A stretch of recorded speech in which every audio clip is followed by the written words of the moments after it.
Olá, tudo bem? Como é que vão hoje? Ahn, Hoje eu vou falar sobre o uso da regressão logística para fazer análise de sobrevivência numa amostra de pacientes com câncer de cabeça e pescoço. Ah, Parece que tudo é estranho aqui nesse título, mas eu, obviamente, vou tentar explicar o máximo possível do que as pessoas precisam para entender o que realmente vai acontecer nessa palestra daí, ok? Um, Lembro, né, que por ser uma palestra de divulgação e informação médica, ela vai conter imagens fortes que podem sensibilizar alguns de vocês, espectadores. Se tiverem dúvida assim de como o psicológico de vocês pode ser afetado pela visualização de imagens explícitas, vão ver outra coisa, tá? Não continuem, não assistam esse vídeo. Então, para aqueles que quiserem assistir, né, o vídeo continue. Os que resolverem desistir, simplesmente pode pegar e acessar o site da Disneylândia, onde praticamente a vida é uma ficção, não é tão realista como eu vou falar agora daqui a pouco. Mas enfim, sempre a gente pode ignorar assim que existe uma realidade. Então, se alguma razão esse vídeo for te chocar, tá? Acesse o site da Disney, assim, planeje uma próxima viagem, porque lá certamente não vai ter esse tipo de informação que eu vou discutir aqui.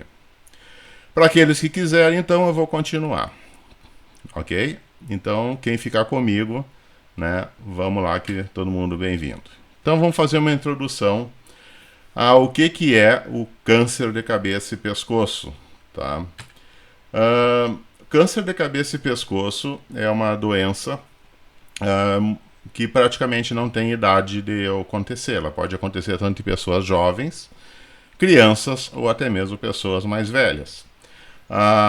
Pelo fato da cabeça ser um órgão relativamente complexo, ela é multifatorial, então tem múltiplas causas, que vão desde aqui os nódulos aqui de tireoide, que dá para ver nessa imagem de cima, né, o câncer de pescoço, obviamente. Câncer de palato, né, a gente vê aqui praticamente quando a pessoa vai no dentista, pode identificar uma lesão dessas em progressão. Né? Língua, por exemplo, né? Câncer de língua e de palato, normalmente é o dentista que encaminha para o médico. A pessoa mesmo que sente um carocinho assim que nunca cicatriza, tá? Que muda de cor e fica crescendo com o tempo.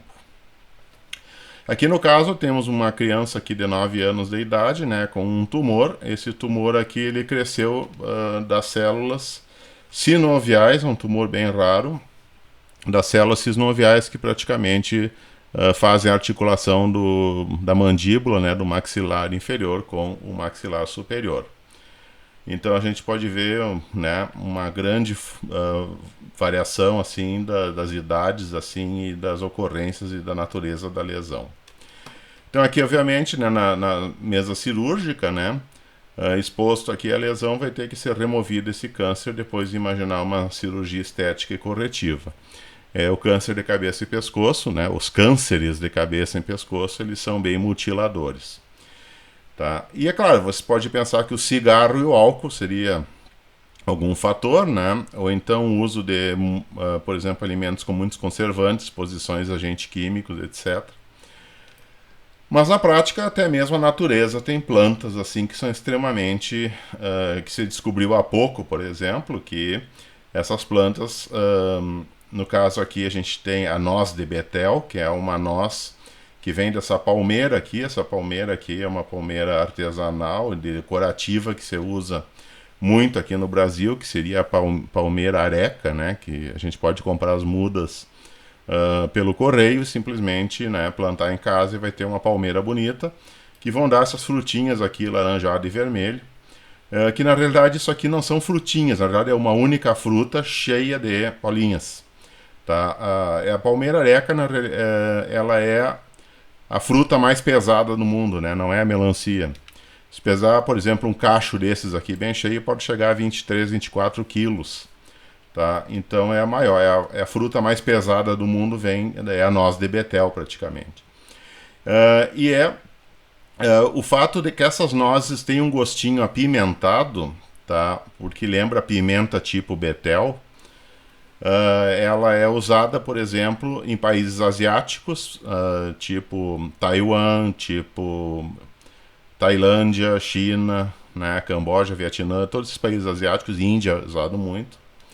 E na Índia é vendido, por exemplo, como lanche, né? A gente pode comprar ele empacotadinho para ficar comendo, sentindo aquele gostinho apimentado natural. Tá? E ela deixa a língua e a boca da pessoa toda pintada de amarelo e vermelho, tá? Porque tem uma substância, essa substância aqui, ela se adere aos dentes, tá? E daí formam placas assim que são difíceis de tirar, e quando a pessoa, por exemplo, que está comendo isso aqui a vida inteira, lá em Taiwan, por exemplo, eles dão para a criança comer isso aqui no lanche porque mantém elas acordadas na aula de matemática, tá? Porque isso aqui tem um estimulante que é aproximadamente 80 vezes mais estimulante do que a nicotina, mas não é nicotina, é um outro tipo assim de alcaloide, né? E esses alcaloides se viram que aumentam em quase 30% a chance de ter câncer na cavidade bucal. Então, o câncer de cabeça e pescoço, em alguns lugares, ela se desenvolve pela falsa perspectiva que tudo que vem na natureza faz bem para a saúde. Também se vende na Ásia, né? Aqui você pode ver uma latinha de energético com suco dessa fruta aqui, do pinang, esse, que é a noz de betel, eles chamam de pinang. Tá? E é um estimulante, então a pessoa vai para a academia, toma isso aqui, fica acordada, consegue malhar lá, né, fazer os exercícios físicos e está tomando um remédio aqui que tem um suco de planta aqui, de uma indústria multimilionária na Ásia, que praticamente te leva a um risco de câncer de boca, talvez até um pouco maior que o cigarro daí. Aqui nós temos, por exemplo, o caso aqui do senhor Duane Fritz, né, que teve um câncer, teve que remover o câncer e daí obviamente teve uma remoção óssea, tá? Então mostrando, né, aqui também, né, um senhor de Taiwan que conseguiu sobreviver a 2 cânceres de boca, tá, com 2 cirurgias e mais quimioterapia, mais radioterapia, mas tiveram que praticamente remover todo o maxilar inferior, então ele também uma pessoa que foi muito homenageada no país de origem deles por ter sobrevivido, e ele atribui, obviamente, ao consumo dessa noz desde a infância, né, da noz de betel. Tá? Então, por mais que a palmeira da areca, né, que dá a noz de betel, seja vendida aqui no Brasil, ninguém come. A palmeira é uma palmeira que às vezes chama de palmeira bambu, e ela é usada para enfeitar jardim, então ninguém come, né? Teoricamente, toda vez que você enxerga uma bolinha vermelha numa árvore, tá, na forma de fruto, não é para comer, porque cores vivas significam perigo quase sempre. Aqui nós temos outros casos assim, né, de tumor de cabeça e pescoço que foram retirados, assim, o tratamento daí teve sucesso, mas obviamente envolve toda uma tecnologia de prótese, tá? Esse senhor, por exemplo, já faleceu há alguns anos, né, mas ele não conseguia entrar em lugar nenhum. Tá? Eu não conseguia entrar em supermercado, não conseguia entrar no restaurante, não conseguia comprar roupa, tinha que mandar as outras pessoas fazerem, porque quando ele aparecia numa loja nos Estados Unidos, os donos da loja mandavam ele embora porque ele estava assustando os outros fregueses, né? Então ele era uma pessoa que era proscrita na sociedade. Tá? E aqui no caso, esse senhor britânico, né, também teve uma grande parte do rosto removida, o olho também foi removido por causa do tumor, tá?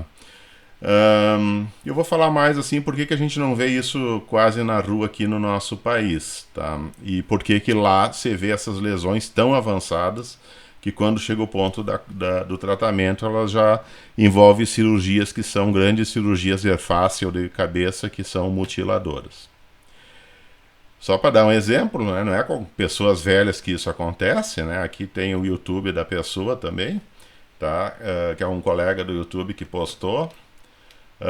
Aqui a aparência dele antes, né? Descobriu daí esse câncer aqui, aqui, por exemplo, ficou depois da cirurgia. Eles tiveram que remover metade da cabeça dele, praticamente, né? E aqui tem um enxerto com pele aqui de outras partes do corpo, que é para tentar reconstruir o rosto. Então tu tira a pele das costas, das coxas, glúteos, assim, e tu implanta, tá? E daí deixa com que esse tecido assim praticamente seja nutrido aqui pela circulação e depois tu faz a cirurgia plástica recondicionante, tá?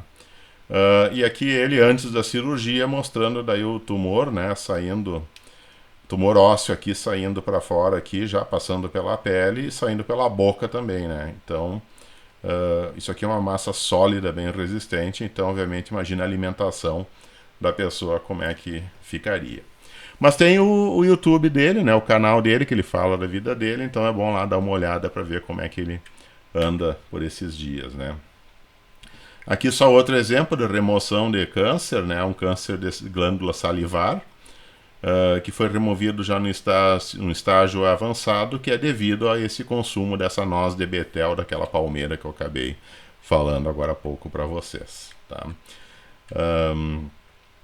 Inclusive, o triste disso é que os turistas vão para Taiwan, por exemplo, e lá tem esses lugares que tem essas nozes, suco, sorvete até de betel, né, sorvete apimentadinho, e daí os turistas vão lá e tem daí as atendentes que são umas garçonetes, que são umas mulheres jovens, bonitas, assim, né, e com o mínimo de roupa para servir, né, servir daí nas mesas o sorvete daí. Bom, então agora vamos, já apresentada a doença, né, já deu para perceber a gravidade de quem tem, né, tudo que a pessoa deve estar passando por ter uma doença daquelas e o tratamento extremamente mutilante. Mas o nosso trabalho aqui é sobre análise de sobrevivência, então vamos ver como é que as pessoas sobrevivem a essa doença. Então, lembrando, né, que o câncer de cabeça e pescoço, ele pode dar em vários lugares, assim, a cabeça e pescoço é muito rica de órgãos e estruturas internas que podem, obviamente, desenvolver um tumor, de qualquer idade, desde criança, né, criança aí de 5, 6 anos de idade, até a pessoa que tem 80 anos aí pode eventualmente ter. Tá? Então, ir ao médico, por exemplo, né, toda vez que tiver uma alteração de voz, dificuldade de engolir, tá? Alguma coisa que seja persistente, tipo assim, alguma pressão assim num lado da cabeça, tá? Enfim, qualquer coisa que notar de diferente, vai no clínico geral. Aqui no nosso país, as pessoas, o sistema de saúde é público e gratuito, né? E as pessoas têm o hábito de ir no médico, né? De entrar na fila do posto de saúde, assim, no Sistema Único de Saúde, e se queixar de tudo. Daí, eventualmente, acaba se pegando essas lesões mais cedo. Então, o que a gente vê aqui nos países assim em desenvolvimento que tem um sistema de saúde público e gratuito, essas lesões elas dificilmente passam despercebidas. Sempre se pega no começo, tá? E às vezes só um tratamento de quimioterapia já resolve, não precisa partir para uma cirurgia. Mas se fizer uma cirurgia, mais uma quimio, mais uma rádio, aí obviamente, dependendo do protocolo, tu aumenta muito a sobrevivência. Tá? A probabilidade assim, de passar dos 5 anos depois que foi diagnosticada essa doença, ela começa a ser significativamente alta. Mas Paul Ehrlich, que morreu em 1915, foi prêmio Nobel em Fisiologia em 1908, tá? Ele introduziu esse conceito da quimioterapia, só que ele introduziu o conceito usando um remédio que hoje em dia seria proibido, que era o Salvarsan. Tá? Salvarsan é esse remédio que está aqui, que é a base de arsênico, então é muito venenoso, e usou para tratar os pacientes da sífilis. A sífilis hoje facilmente com a penicilina, né, tu consegue se livrar daí do parasita, né, do micro-organismo que causa ela, mas na época, antes do descobrimento da penicilina, as doenças pegavam, por exemplo, elas faziam inclusive destruição óssea, né? Veja aqui, destruição óssea que a gente vê no rosto das pessoas, né? Basicamente por causa de um micro-organismo que é extremamente sensível à penicilina. Tá? Então a gente não vê mais sífilis hoje, tá? Sífilis é tratável hoje. Mas é claro que não invalida, né? A sífilis é uma doença sexualmente transmissível, né? E tecnicamente a gente tem que evitar tomar todas as precauções para não entrar em contato com o micro-organismo que causa isso. Vírus, bactéria, qualquer micro-organismo patogênico, daí a proteção em primeiro lugar sempre é a mecânica. Nunca se espera ter um remédio que vai tratar se pegar. É melhor não pegar, tá? E é claro, os problemas que Ehrlich encontrou foi o desenvolvimento da resistência celular, né, do invasor, tá, e também no tecido neoplásico. Mas essa ideia de tratar com quimioterapia foi ele que introduziu, embora os remédios que ele usava são remédios extremamente venenosos e que hoje nem se pensa em usar. Daí, tá? Então, quando é que a gente usa quimioterapia nos cânceres em geral? Tá? Então, a primeira escolha da quimioterapia é sempre para tratar linfoma, que é câncer de tecido linfático, cânceres pediátrico, coriocarcinomas, né, tumor testicular, sempre é a primeira escolha porque esses tipos de tumores respondem muito bem. Tá? O linfoma, por exemplo, se pegar no começo, assim, só com a quimioterapia, ele some e nunca mais volta. Né? Mas, às vezes, para outros tipos de câncer, né, só a quimio não vai. Então, normalmente, o que existe é que tu começa um tratamento quimioterápico antes da cirurgia de remoção. Esse tipo de tratamento antes da cirurgia de remoção, que serve para enfraquecer o tumor, impedir que ele se espalhe, para poder ser removido com o mínimo de área de tecido ao redor sendo tirado, é usado normalmente, né, em câncer do reto, bexiga, mama, esôfago, cabeça e pescoço, que é o que nós estamos falando aqui, né, estamos conversando aqui, cânceres gástricos, né, sarcomas osteogênicos e câncer de partes moles. Ou qualquer outra partes moles seria, por exemplo, células sinoviais, né, cartilagem, coisa parecida. Tá? Então, seria também músculo, também pode se enquadrar. Sarcoma, né, câncer de músculo, também pode se incorporar na definição de câncer de partes moles. Tá? Então, em geral, tu vai usar um tratamento antes da cirurgia quando tem uma doença avançada que impede o uso da radioterapia. Tá? Porque ele fica perto de um outro órgão que não pode receber tanta radiação como a necessária para tratar o câncer. Ou que daí seria inoperável. Tá? Existem tumores que estão perto de estruturas que, se tu for mexer mecanicamente na mesa cirúrgica, tu acaba fazendo muito mais dano no paciente, dando muito mais risco do que deixar o câncer, porque são tumores de avanço relativamente lento. Tá? Depois nós temos tratamento adjuvantes ou concorrentes, que daí normalmente se usa quando você dá quimioterapia, radioterapia depois de uma cirurgia, né? Daí não tem mais indicação de cirurgia, foi retirada a maior parte da massa, né? Da massa tumoral. Tá? Mas tu usa para evitar a micrometástase, que alguma célula residual que ficou foi remexida, assim, o tecido aquele neoplásico, no retirar a própria ação mecânica do cirurgião, pode soltar células lá dentro que entram na corrente sanguínea e vão se espalhar. Então, para evitar esse implante de células em outros lugares, você usa, por algum tempo depois da cirurgia, radioterapia e quimioterapia, no sentido de proteger órgãos e ser afetados, tá, pela ainda permanência de algumas células. Então, você usa muito isso para câncer de mama, coloretal, gástrico, né, câncer de pulmão, de não pequenas células.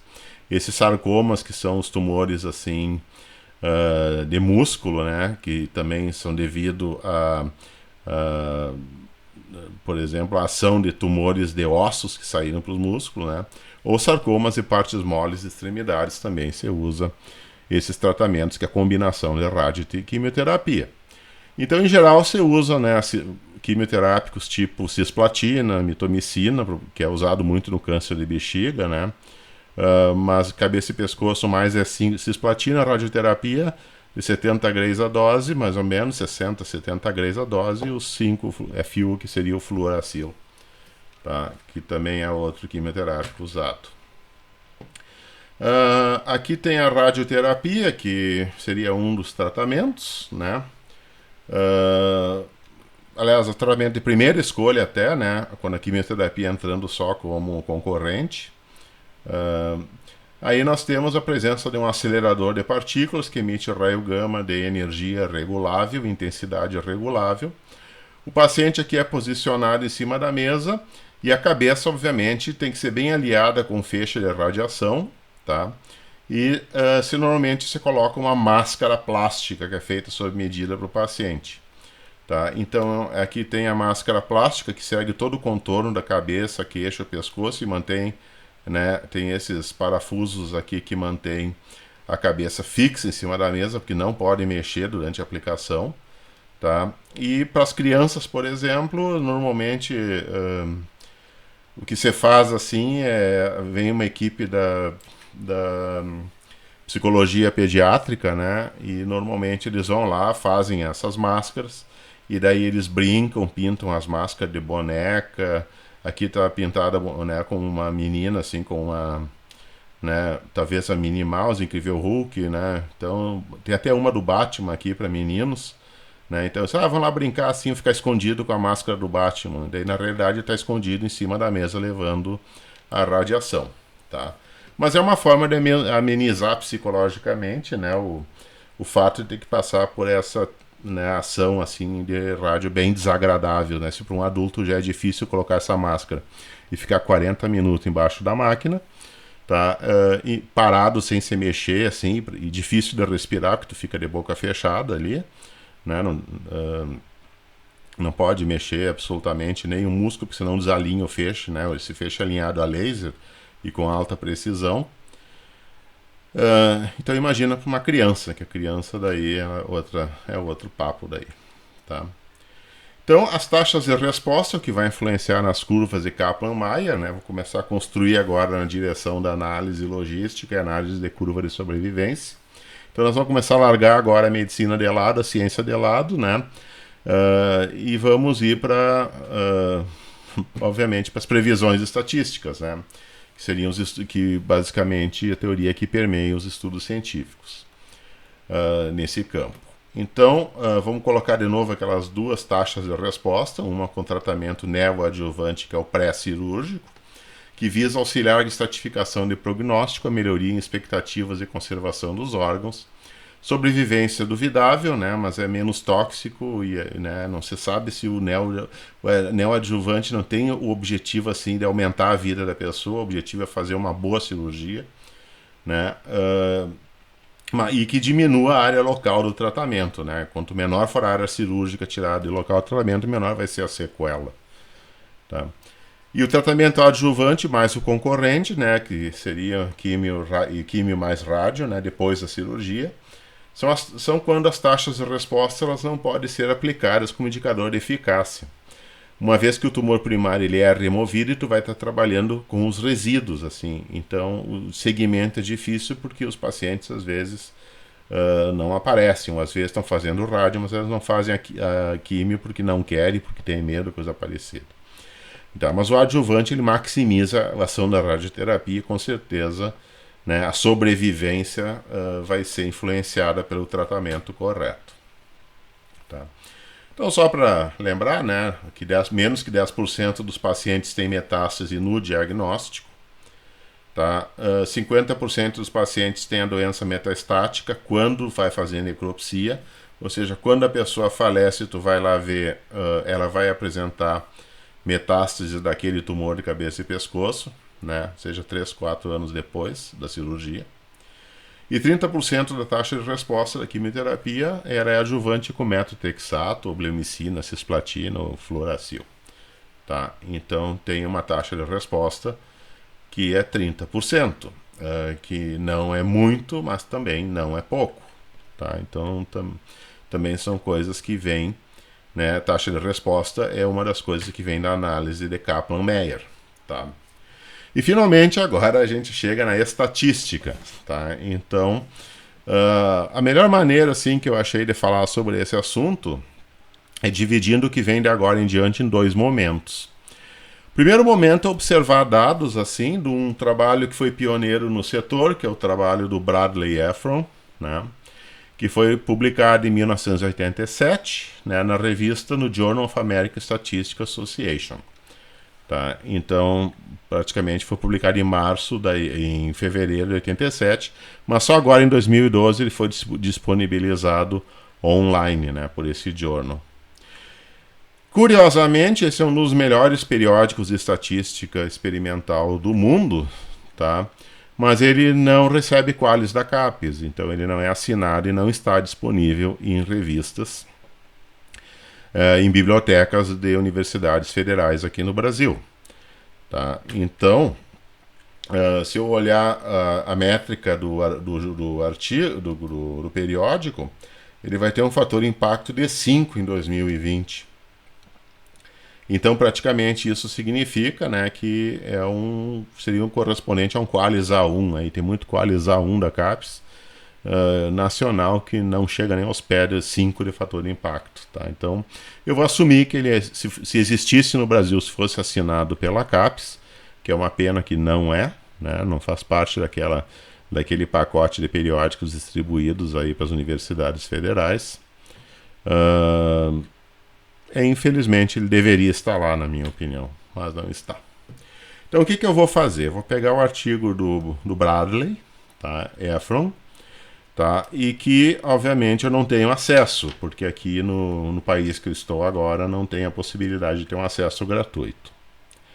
Mas, tá? O mesmo artigo ele foi publicado num relatório técnico de 87, tá? Da Divisão de Bioestatística da Universidade da Califórnia, que é o relatório técnico número 115. Tá? Esse relatório técnico 115 eu tive acesso, então vocês podem também ter o acesso, baixar, usando esse link aqui embaixo. Tá? Pode dar uma parada no vídeo, abrir um navegador, digitar isso aí para poder baixar o PDF do relatório. Então, na forma de relatório, é até bem melhor, porque o autor daí ele coloca mais da matemática e da modelagem estatística que ele vai usar. Tá? Ao contrário, por exemplo, de um artigo que às vezes a gente não consegue ver muito bem os métodos. Tá? E mesmo porque os dados experimentais que ele usou estão nesse relatório. Então, baixando o relatório, vocês vão ter as tabelas dos dados que ele usou, que foram 2 experimentos de segmento de câncer de cabeça e pescoço, coletados aí entre 1985 e 1988, tá? E eu vou usar também esse livro, né, do Thierry Tourneau, né, que praticamente da Patrícia Greenbush, que é a modelagem de dados de sobrevivência e extensão, né, da metodologia de Cox, que seria um livro mais avançado aí do que eu vou fazer agora, mas esse livro, inclusive, está à venda por um preço bem alto nas lojas mais improváveis. Tipo Magazine Luiza. O Magazine está vendendo isso aqui por quase R$2.000 esse livro, né? Mas está lá para vender se alguém quiser. Tá?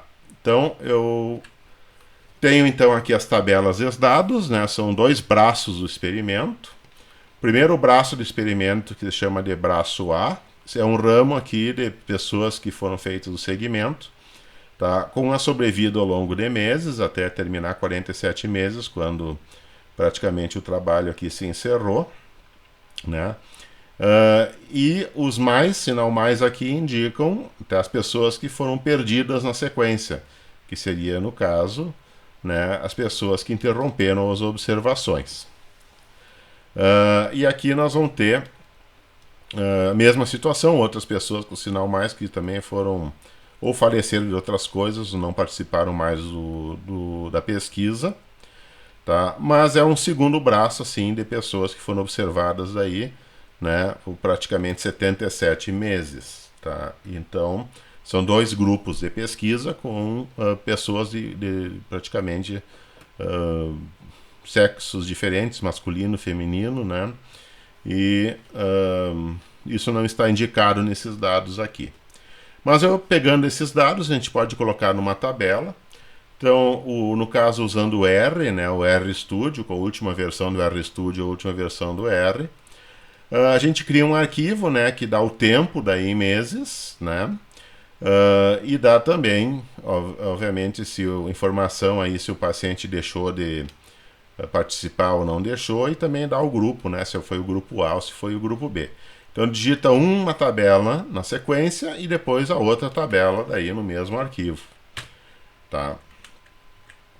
Aqui está a figura de Kaplan-Meier, que o autor fez, como ele fez isso aqui em 1988, deve ter usado uns programas de computador no tempo que não existia nada do que a gente conhece hoje, tipo R ou SPSS ou qualquer outro software aí que você pode imaginar. E vocês veem aí que a curva de Kaplan-Meier é desenhada com caneta nanquim e régua, né? Então isso aqui era tudo desenhado à mão. Tá? Então essa figura 1 seria um dos resultados, né? Aqui o grupo A e o grupo B. Você pode ver que o grupo A e o grupo B aqui eles estão marcados à mão, né? Foi escrito A e B com uma caneta em cima.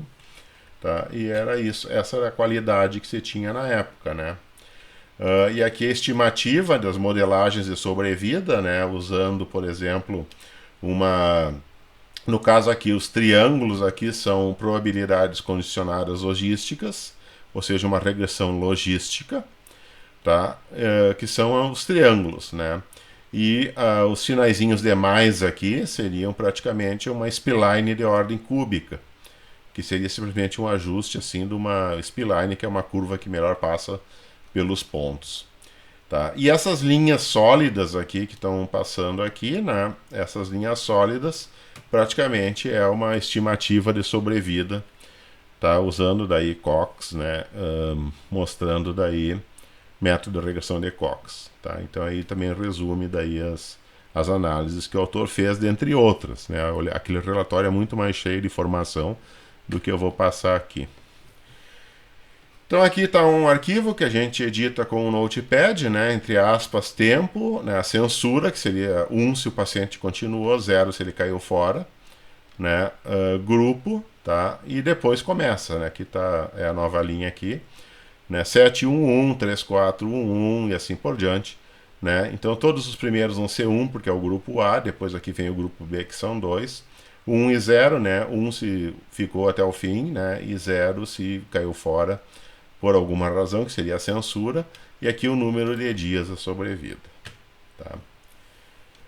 Então, aqui tem um script que eu escrevi para ler esses dados do paper de From, então digitei daí na tabela aqueles dados, tá? Aqui inicializa o R, e aqui tem uma série de bibliotecas aqui, né, que vai ter que ser usados, né? Se não tiver alguma delas instaladas aqui, vai dar problema depois, tá? Então o objetivo é instalar todas essas, tá? E obviamente o RTools tem que ter instalado. O RTools é o único que não pode ser instalado com o import, né?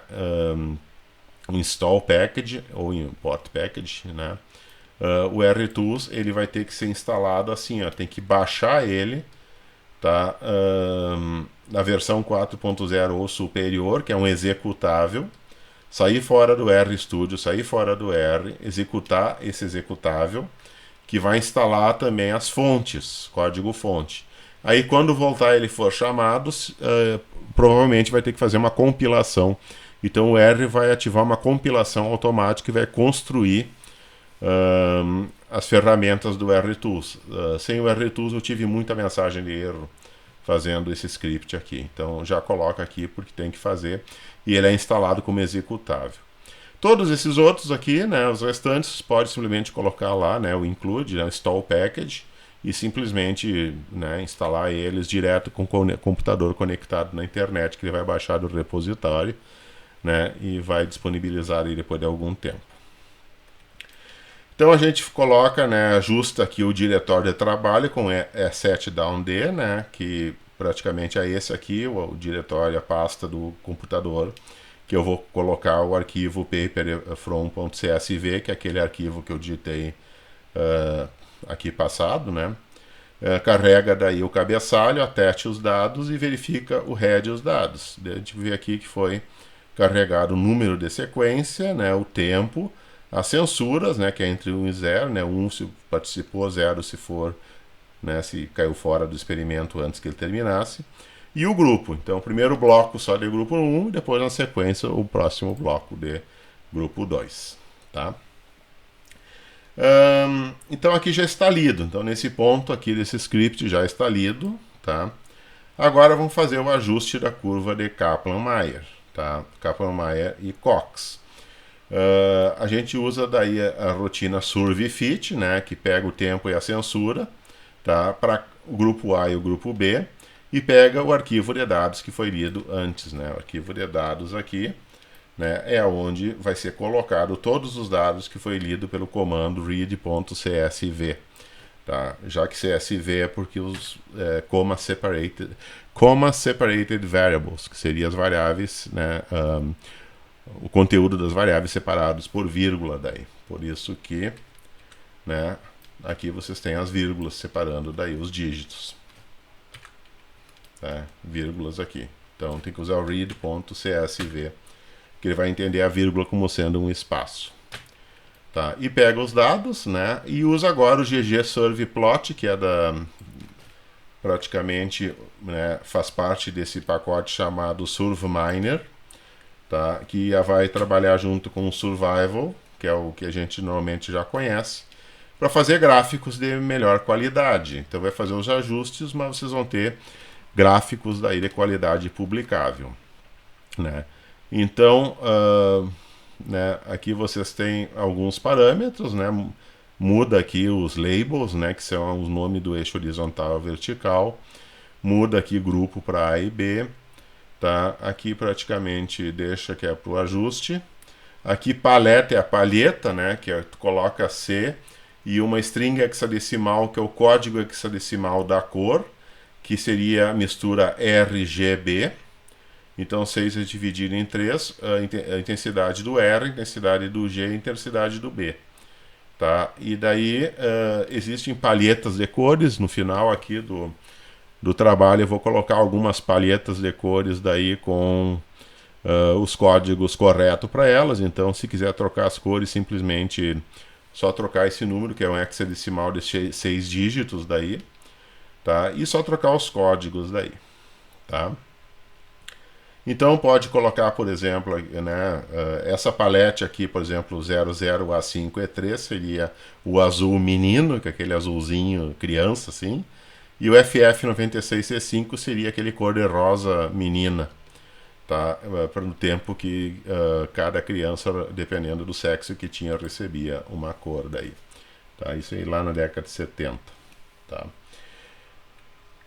Ou pode trocar por outras cores também. Só olhar a palete lá no final, né? E copiar daí, escolher uma cor e usar. Outra coisa também pode ser escolhido as paletes, né? Foi colocado aqui o ggpubr. ggpubr significa o seguinte, praticamente o ggplot, só que adaptado para as maiores revistas. Então os plots aqui que o R vai produzir vão seguir os exemplos das grandes revistas. Então, se botar, por exemplo, palete C, abre aspas, o Chicago, fecha aspas e fecha parênteses, no lugar dessa linha aqui, tá? Só comentar essa aqui fora e não comentar essa de cima, tá? E daí, Universidade de Chicago vai ser o estilo dos journals, né, da Universidade de Chicago.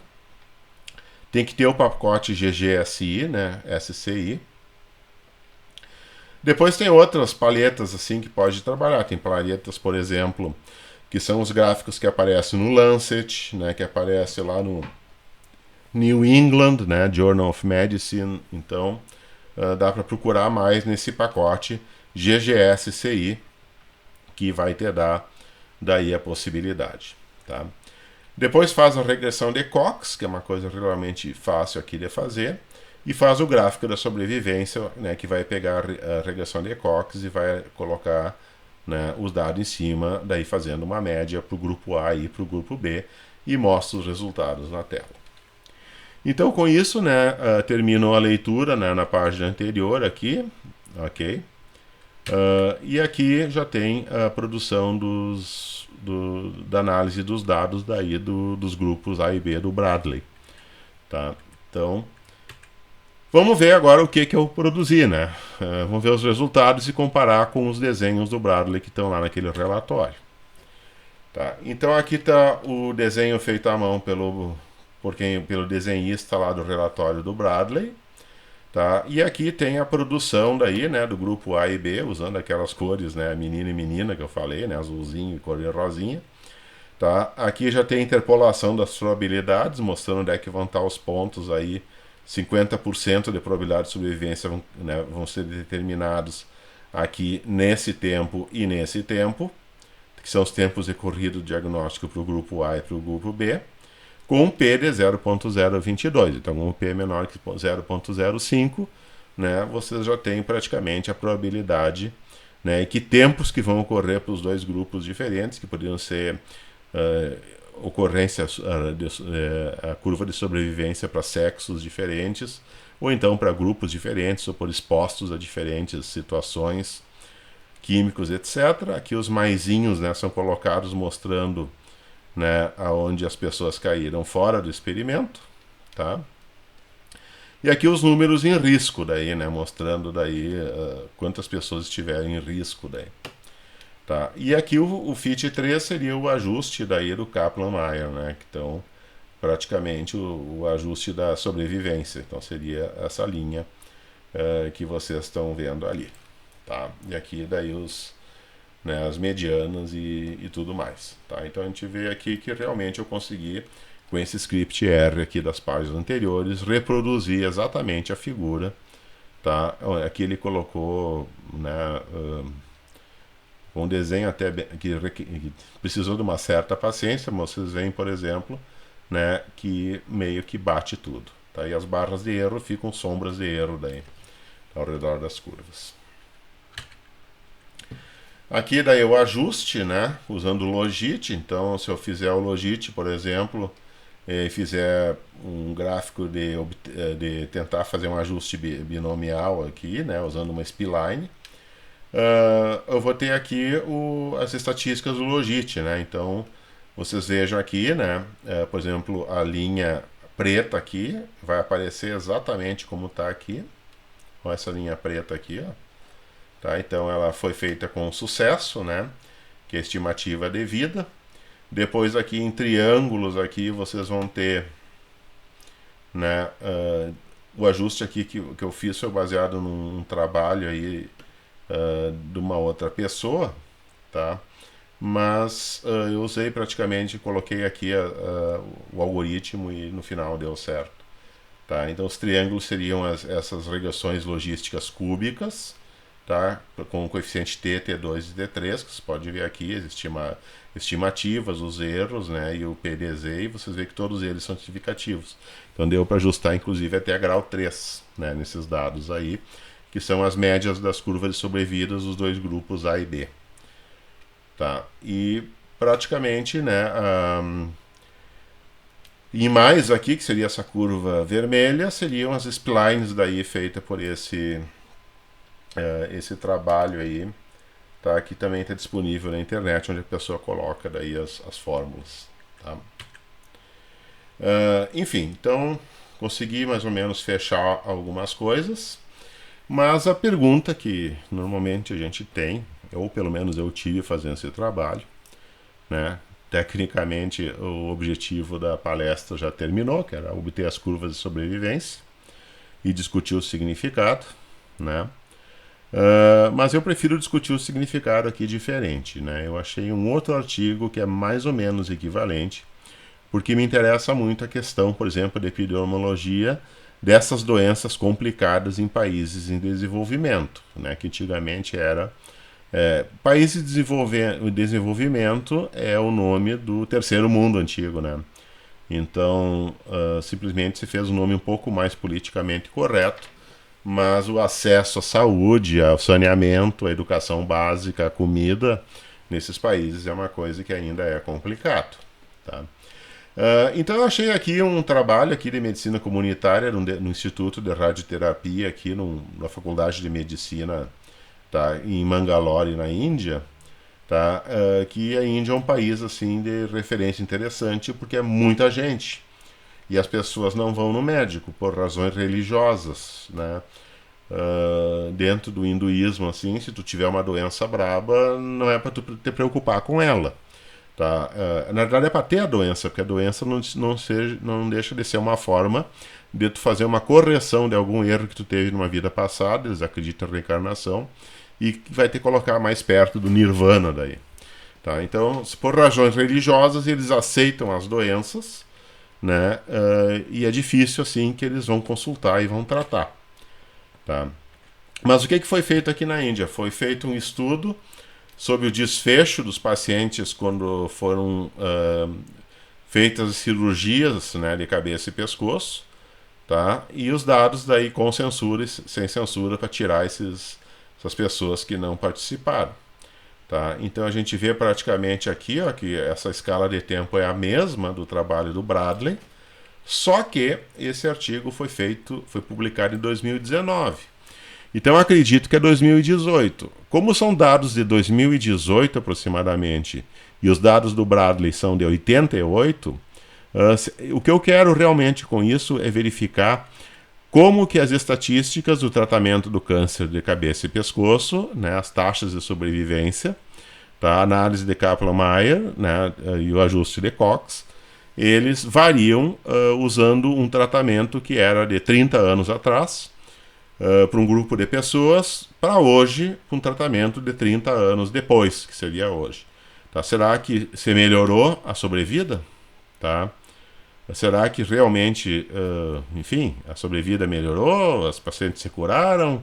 As curvas de Cox acabam tudo assim com, sei lá, 2 meses, porque todo mundo se curou em 2 meses? Então são coisas assim que a gente tem que pensar. Então vou voltar aos dados dos autores desse, né, da turma indiana aqui, da equipe indiana. Tá? E o que eles veem assim realmente é que se tu pegar no começo, estágio 1, 2 e 3, tá? As curvas de sobrevida praticamente elas permanecem constantes ao longo do tempo. Tá? Ou seja, os pacientes praticamente não morrem mais, né? Não, eles se tratam da doença, se curam, fazem a cirurgia, fazem a radioterapia, né? Se precisar, quimioterapia adjuvante, realmente, né, se livram da doença. Então isso significa essas curvas retas aqui. Agora, quando o estágio é 4A, 4B e 4C, vocês veem que não tem tanta sorte assim, né? Então, o estágio 4A, por exemplo, que já é invasão de linfonodo, quando pega o cara, por exemplo, o clínico, o oncologista clínico vai trabalhar com o paciente, já tá assim, já chega pela primeira vez no médico já com metástases, né? Aí vocês veem que a curva realmente cai bastante. E se a gente observar aqui, ó, hoje, tá? 2019 é praticamente o dia de hoje. Aproximadamente 35 meses depois do diagnóstico inicial, para pacientes que estavam com a doença avançada, vai ser em torno aqui de 30% da probabilidade cumulativa de sobrevivência. Tá? Então, o que significa isso? Se a gente olhar agora o gráfico do Bradley, que é 30 anos antes, tá? A gente vai ver que os 30% aqui, ó, do grupo B, por exemplo, tá? Ou do grupo médio aqui, né? 30% vai ser em torno de, né?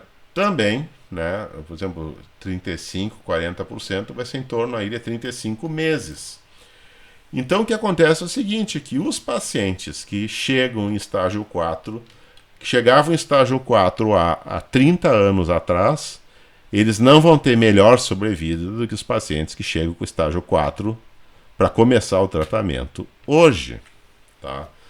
Então, muito pouco você pode fazer hoje em 30 anos de pesquisa oncológica, que já era feito na década de 80 só com a radioterapia. Então, essa curva aqui é para paciente de radioterapia. Tá? Por mais que você mude os quimioterápicos, né, cabeça e pescoço é coisa de radioterapeuta. Assim, tá? E aqui tem os métodos, só para corroborar o que os autores indianos concluem naquele artigo. Tá? Que a cirurgia, tá, e a combinação de quimioterapia e radioterapia realmente elas resolvem o problema. Tá? Esse aqui acho que é estágio, não sei, me lembro que estágio é esse aqui, tá? Mas seria o estágio 4, né? Então, provavelmente. Então, vocês veem assim, estágio 4 não, acho que é estágio 3 aqui. Tá? Tu não consegue linearizar, então praticamente só cirurgia, radioterapia e quimioterapia, tá? Por si só, ela não melhora a sobrevida com a probabilidade mais alta do que a quimioterapia e radioterapia, tá, fazem. Tá? Então, realmente, mesmo que se opere, tem que fazer a quimio e rádio no segmento e seguir o protocolo. Então, o protocolo está justificado e aqui vocês veem que realmente a taxa acontece. Tá? Então, comparando as curvas de sobrevivência de Kaplan-Meier em 2 estudos isolados em 1989, que é EFRON, e 30 anos depois, né, um estudo similar na Índia em 2019, por Prakash Saxena e colaboradores, a gente percebe que o prognóstico de mortalidade é o mesmo para doenças diagnosticadas tardiamente, mesmo depois de 30 anos de pesquisas mundiais na área. Tá? Então, também mostrando que a substituição, por exemplo, na década de 80, a radioterapia era feita por isótopos radioativos, né, tipo césio e cobalto, Hoje, com acelerador de partícula, tu simula eletronicamente, usando a aceleração de micro-ondas de elétrons, né? Aceleração de elétrons em meio de micro-ondas, tu consegue fazer com que eles produzam raio gama, tá? Sem a necessidade de armazenamento de isótopos radioativos que são muito perigosos, né?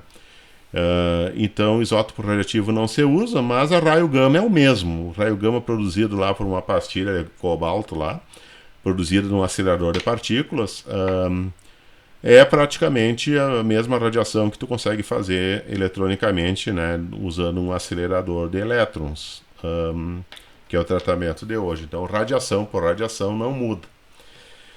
E destaca-se então a importância da cirurgia, né, precoce na redução dos tumores que estendem a perspectiva de vida, né, acima de 50 meses, tá? Então a precocidade é um indicador de sobrevida, melhor indicador de sobrevida que tu pode ter. Nunca espera pegar a doença ou deixar que ela evolua, tenta tratar ela antes, né? Porque se ela ficar muito, evoluir muito, talvez não se consiga mais medicação para isso.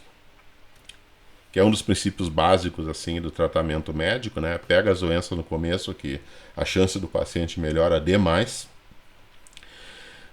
Depois, o câncer de cabeça e pescoço é uma doença multifatorial muito grave, de origens desconhecidas, e que requer um tratamento precoce, ok? E que tenha maior benefício, sendo a quimioterapia, adjuvante à radioterapia, no segmento pós-cirúrgico, é aquilo que dá mais sobrevida, segundo as curvas do Kaplan-Meier lá. Técnicas de cirurgia plástica e reconstrutiva podem auxiliar a reintegração social do paciente com possível recuperação da autoestima e também da aceitação social, já que pacientes com mutilações faciais recebem assim uma grande repulsa assim, pela sociedade.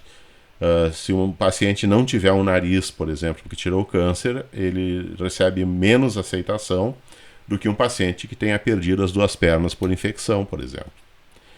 Mas no fundo, todos os pacientes aí, né, que eu falei, que eu mostrei a figura, eles são todos heróis, tá? Desde um paciente aí de 7 anos de idade, 5 anos de idade, até os pacientes de 80 anos, passar por uma doença de câncer de cabeça e pescoço, tá?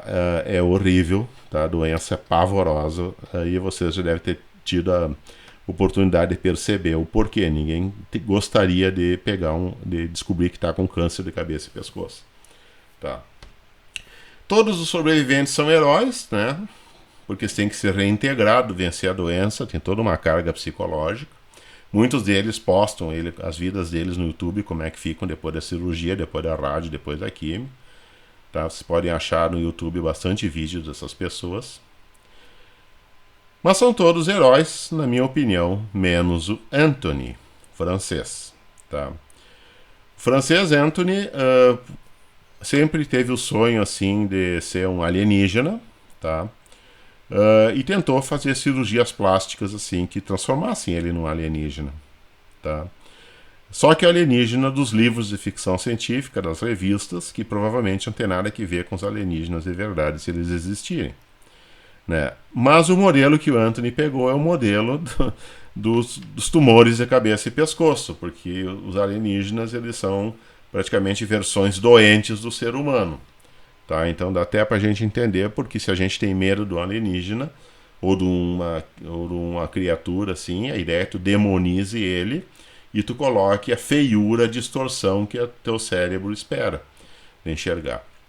Então aqui está o Anthony, tá? Aqui está o Anthony antes, né? Antes de Lofredo, tá? E esse aqui ele como era antes e agora como ele é hoje. Tá? Ele só conseguiu que um país fizesse essas cirurgias plásticas para ele ficar com uma aparência tecnicamente, né, por livre e espontânea vontade. Tem ali o YouTube dele, que vocês podem ver ele, né, indo na balada com as namoradas, etc. Tá? Sim, ele arruma namorada, assim, ele é uma pessoa bem resolvida assim, na vida. Né? Mas isso aí, praticamente vocês veem a figura de uns tumores de cabeça e pescoço aí, meio que metastáticos, assim. Inclusive ele tirou até parte do nariz aqui, né, para poder ficar com mais cara de alienígena possível.